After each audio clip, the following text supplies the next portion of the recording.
अस्सलाम वालेकुम जी। आज का टॉपिक हमारे पास एक्सपेरिमेंटल डाइफ्रैक्शन टेक्निक्स के बारे में है। 3 होती हैं मगर आज का टॉपिक हम सिर्फ लुई मेथड के बारे में देखेंगे। तो शुरू करते हैं जनाब कि क्या होता है इस मेथड में, क्या हमारे पास प्रोसेस क्या है, अपरेटस क्या है, वो सारा देखते हैं।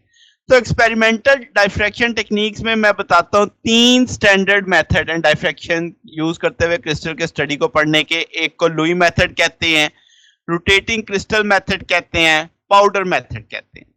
अब जो लुई का मेथड है, अगर मैं आपको डेप्थ में बताऊं, बुनियादी तौर पे इसने ब्रैग से पहले कहा था कि एक्सरे को यूज करते हुए हम क्रिस्टल का स्ट्रक्चर मालूम करते हैं।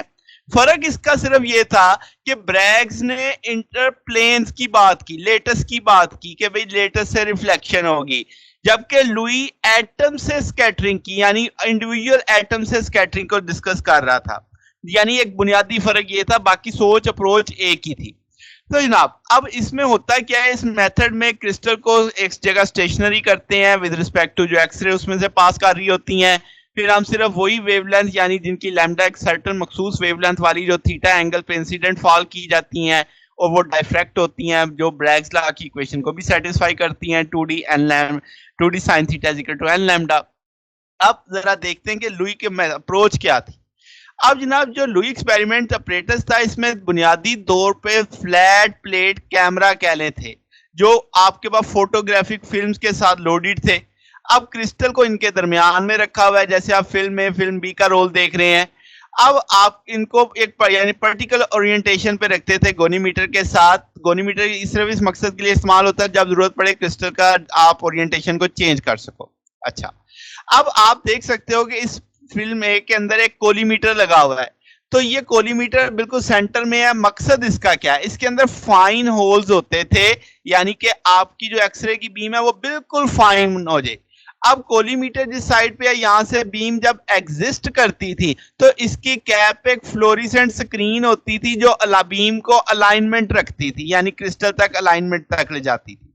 अब होता क्या था कि जब बीम एक्सरे पे फॉल करती थी, यानी जो आपके पास यहाँ पे होल्डर पे लगा हुआ है, तो एक्सरे डाइफ्रैक्ट होती थी। जब वो डाइफ्रैक्ट होती थी तो जनाब वो फोटोग्राफिक प्लेट पे हिट करती थी, यानी वहां से टक्कर खा के वापस आती थी। बैकवर्ड डाइफ्रैक्शन की बात कर रहे हैं, अभी मैं सिर्फ फिल्म ए को डिस्कस कर रहा हूँ।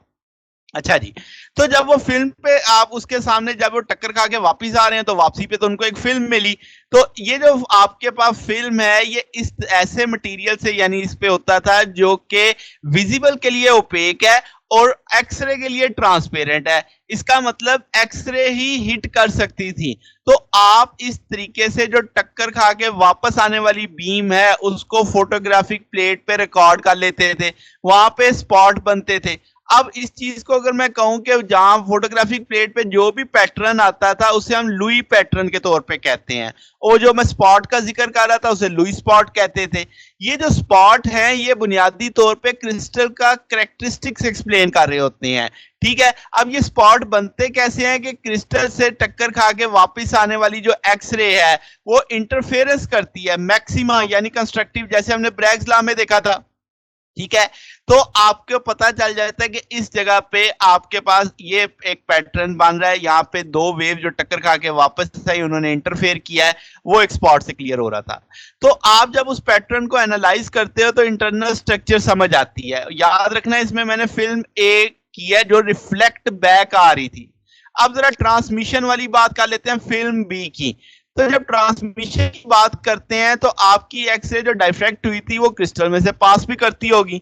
अब जब हम ट्रांसमिशन की बात करते हैं तो हमें क्रिस्टल की थिकनेस बड़ी स्मॉल रखनी पड़ती है। तो कितनी, 1 मिलीमीटर। तो इसका मतलब फिर इतनी छोटी थिकनेस के साथ होने के बावजूद भी एक्सरे की इंटेंसिटी में अच्छा खासा लॉस आता है।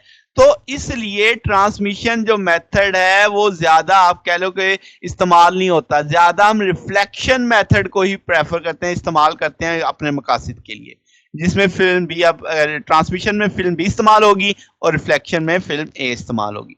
तो ये बेसिक अप्रोच है हमारे पास जिसमें हमने लुई का मेथड पढ़ा। तो जनाब कल के दिन में अब हम कुछ कंडीशंस पढ़ेंगे कि ये जो अब आपने पढ़ा है इसके लिए कुछ शराइत हैं जो कि लुई इक्वेशन कहलाती है, लुई डाइफ्रैक्शन इक्वेशन कहलाती है, और फिर साबित करेंगे कि आया कि ये जो लुई के मेथड से क्या ब्रैग्स लॉ भी सेटिस्फाई होता है या नहीं। ये हमारा कल का टॉपिक होगा, यानी वो सारा मैथमेटिकल स्टेप्स होंगे मगर हम इसी अप्रोच के तहत चलेंगे जो आज हमने अभी पढ़ी है। तो जनाब ये हमारा आज का टॉपिक था। अगर आपको इसमें कोई बात पूछनी हो, डाउट हो तो नीचे कमेंट्स में पूछ सकते हैं। वीडियो अच्छी लगी हो तो वीडियो को लाइक कीजिएगा, दोस्तों के साथ शेयर कीजिएगा, चैनल को भी सब्सक्राइब कर दीजिएगा। अब तक के लिए इतना ही, बाकी इंशाल्लाह फिर नेक्स्ट देखेंगे। ओके, अल्लाह हाफिज।